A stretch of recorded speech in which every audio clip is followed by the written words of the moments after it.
Friends, Jinson Jacob.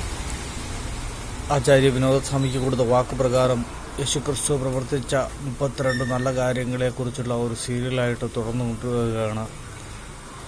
ഇന്ന് പറയാൻ പോകുന്നത് യേശുക്രിസ്തു ബഥാനിയായിൽ നിന്നുള്ള ലാസറിനെ മരിച്ചുപോയ ലാസറിനെ ഉയർപ്പിക്കുന്ന സംഭവമാണ്. ബഥാനിയായിൽ മാർത്ത മറിയ എന്നീ 2 സഹോദരിമാരുടെ ഒരു സഹോദരനായിട്ടുള്ള ലാസർ എന്ന് പറയപ്പെടുന്ന ഒരു വ്യക്തി ഉണ്ടായിരുന്നു. ഒരു സാമാന്യം തരക്കേടില്ലാത്ത നല്ല സാമ്പത്തിക സ്ഥിതിയുള്ള ഒരു കുടുംബമായിരുന്നു.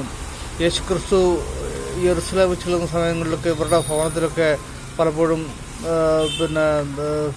ഭക്ഷണം കഴിക്കാനും മറ്റുമായി പോകുന്നതായിട്ട് നമുക്ക് ബൈബിളിൽ പലയിടത്തും കാണുവാനായിട്ട് സാധിക്കും.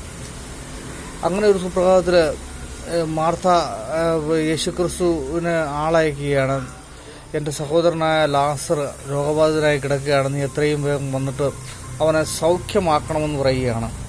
അപ്പോൾ ശിഷ്യന്മാർ പറയുകയാണ്, നമുക്ക് പോകാമെന്ന് പറയുമ്പോൾ യേശു പറയുന്നു, ഈ രോഗമെന്ന് പറയുന്നത് മരണത്തിൽ അവസാനിക്കാനുള്ളതല്ല, എൻ്റെ മഹത്വം ദർശിപ്പിക്കാനായിട്ടുള്ള ഒരു വേളയായിട്ട് ഞാൻ ഉപയോഗിക്കാൻ പോവുകയാണ്. അതുകൊണ്ട് നമ്മളിപ്പോൾ തൽക്കാലം പോകുന്നില്ല എന്ന് പറഞ്ഞ് 2 ദിവസവും കൂടെ താമസിക്കുകയാണ്.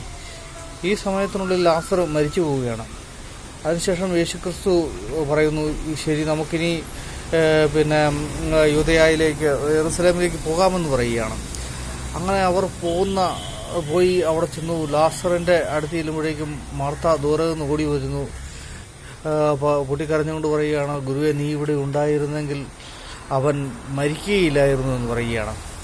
യേശുക്രിസ്തു പറയുകയാണ്, അവൻ മരിച്ചിട്ടില്ല, അവൻ മരിച്ചെങ്കിലും അവൻ ഉയർക്കും എന്ന് പറയുകയാണ്. അപ്പോൾ മാർത്ത പറയുകയാണ്, അന്ത്യവിധി നാളിൽ അവൻ ഉയർക്കുമെന്ന് എനിക്കറിയാം, പക്ഷേ ഇപ്പോൾ അവൻ മരിച്ചുപോയി എന്ന് പറയുകയാണ്.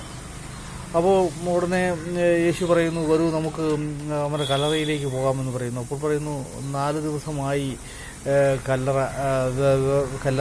ബ്ലോക്ക് ചെയ്തിട്ട്, കാരണം 3-ാം ദിവസം യഹൂദർക്കൊരു ചടങ്ങുണ്ട്, സുഗന്ധാഭിഷേകം.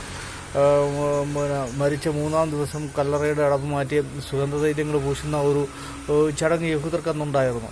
അങ്ങനെ മാർത്ത അന്ന് രാവിലെ പോയതാണ്. പോയപ്പോൾ പറഞ്ഞു, പോയി നോക്കിയപ്പോൾ സുഗന്ധം എല്ലാം പൂശി കഴിഞ്ഞപ്പോൾ മനസ്സിലായി ശരീരമെല്ലാം അഴുകി തുടങ്ങി, ചീഞ്ഞു തുടങ്ങി എന്ന് മനസ്സിലായി. അതുകൊണ്ടാണ് മാർത്ത പറയുന്നത്, ദുർഗന്ധം വമിക്കാൻ തുടങ്ങി, ഗുരുവേ, ഇനിയിപ്പം അവിടെ പോകുന്നതിൽ വലിയ അർത്ഥമൊന്നുമില്ല എന്ന് പറയുന്നു.